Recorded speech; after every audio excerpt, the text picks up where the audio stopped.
ಆತ್ಮೀಯ ವೀಕ್ಷಕರೇ, ತಮ್ಮೆಲ್ಲರಿಗೂ ಸ್ವಾಗತ. ಇಂದಿನ ಈ ಒಂದು ವಿಡಿಯೋದಲ್ಲಿ ಕರ್ನಾಟಕ ರಾಜ್ಯ ಸರ್ಕಾರಿ ನೌಕರರ ಸಂಘದ ರಾಜ್ಯಾಧ್ಯಕ್ಷರಾದ CS ಷಡಾಕ್ಷರಿ ಸರ್ ಅವರಿಂದ ಒಂದು ಬಿಗ್ ಬ್ರೇಕಿಂಗ್ ಅಪ್ಡೇಟ್ ಅನ್ನು ತಮ್ಮೊಂದಿಗೆ ಶೇರ್ ಮಾಡ್ತಾ ಇದ್ದೀನಿ.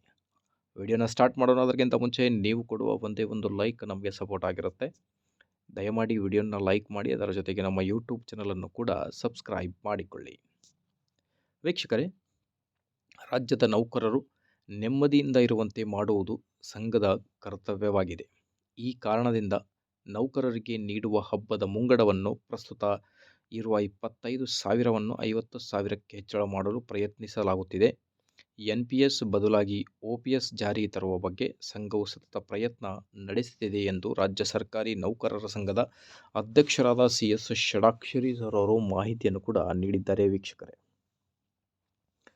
ಕರ್ನಾಟಕ ರಾಜ್ಯ ಸರ್ಕಾರಿ ನೌಕರರ ಪ್ರಮುಖ ಬೇಡಿಕೆಗಳಲ್ಲಿ 7ನೇ ವೇತನ ಆಯೋಗದ ವರದಿಯಲ್ಲಿಯೂ ಕೂಡ ಹಳೆ ಪಿಂಚಣಿ ಯೋಜನೆ ಈಗ ಆದಷ್ಟು ಬೇಗ ಜಾರಿಯಾಗಲಿ.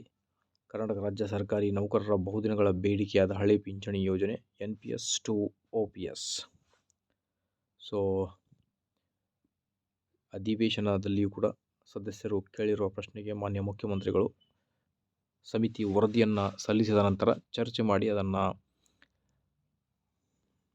OPS ಅನ್ನು ಮರುಜಾರಿ ಮಾಡಲಾಗುವುದು ಅನ್ನೋದ್ರ ಬಗ್ಗೆ ಭರವಸೆಯನ್ನು ಕೂಡ ನೀಡಿದ್ದಾರೆ. ಆದಷ್ಟು ಬೇಗ ಜಾರಿಯಾಗಲಿ. ಮಾಹಿತಿ ಇಷ್ಟದಲ್ಲಿ ಲೈಕ್, ಶೇರ್